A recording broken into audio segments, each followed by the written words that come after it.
Official support for Windows 7, 8 and the Edge browser ends in January. Introduced in 2009 and 2012, the Windows 7 and Windows 8 operating systems received opposite user reviews at the time. The first became the most popular in history, the second is considered unsuccessful.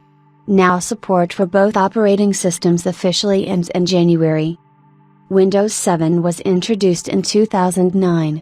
Within 2 years, approximately 45% of computer owners installed it. 3 years later, Windows 8 was released. There was no start menu, but there was a tiled design. Users didn't appreciate this and the system didn't become popular.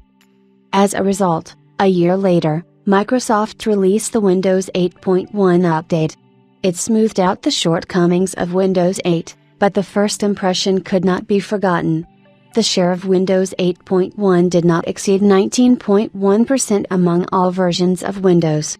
For comparison, Windows 7 and Windows 10 reached this level in the first 8 months. Microsoft offers 2 levels of support for its systems, Basic and Advanced. Basic support for Windows 7 was a thing of the past in January 2015, and extended support ended in January 2020. Then the share of Windows 7 was almost 25%, so Microsoft was generous for another 3 years of paid support. These 3 years end on January 10 and the system will no longer receive updates. For Windows 8, Basic support ended in January 2018, and extended support will end on January 10. Microsoft recently announced that the Edge browser will not receive updates on Windows 7 and Windows 8 after January 12.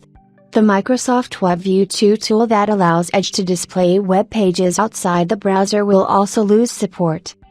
In October, Google announced that after January it will not support Chrome on Windows 7 and 8.1. At the same time, more than 10% of computers work on Windows 7, and 2.53% on Windows 8, TechSpot reminds.